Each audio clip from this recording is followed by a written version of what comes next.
Decades back, in late 1972, South Vietnam and the United States were winning the Vietnam War decisively by every conceivable measure.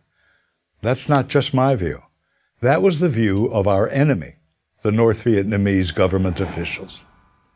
Victory was apparent when President Nixon ordered the U.S. Air Force to bomb industrial and military targets in Hanoi, North Vietnam's capital city, and in Hai Phong, its major port city. And we would stop the bombing if the North Vietnamese would attend the Paris peace talks that they had left earlier. The North Vietnamese did go back to the Paris peace talks, and we did stop the bombing, as promised. On January the 23rd of 1973, President Nixon gave a speech to the nation on primetime television, announcing that the Paris Peace Accords had been initialed by the United States, South Vietnam, North Vietnam, the Viet Cong, and the accords would be signed on the 27th.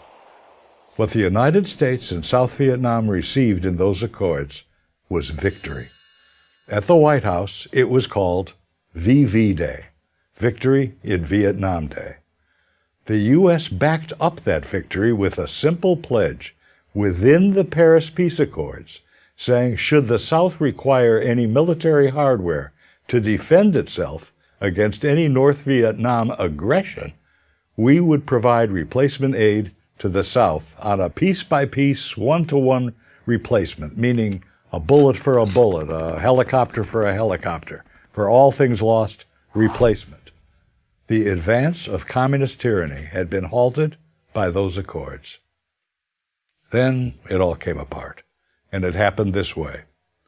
In August of the following year, 1974, President Nixon resigned his office as a result of what became known as Watergate.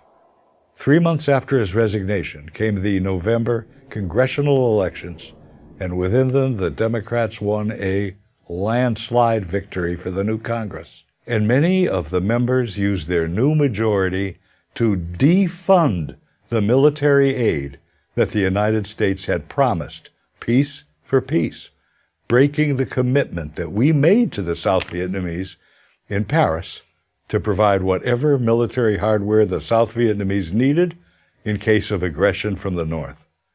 Put simply and accurately, a majority of Democrats of the 94th Congress did not keep the word of the United States.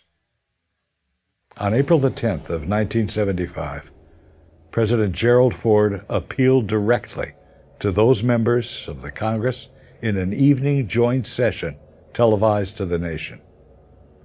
In that speech, he literally begged the Congress to keep the word of the United States.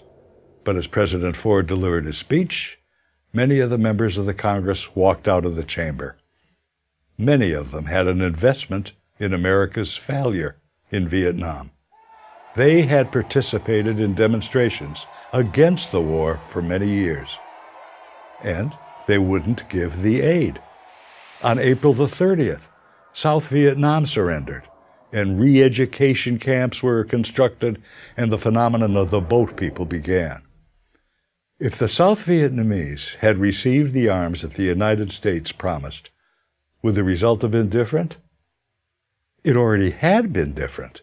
The North Vietnamese leaders admitted that they were testing the new president, Gerald Ford, and they took one village after another, then cities, then provinces, and our only response was to go back on our word.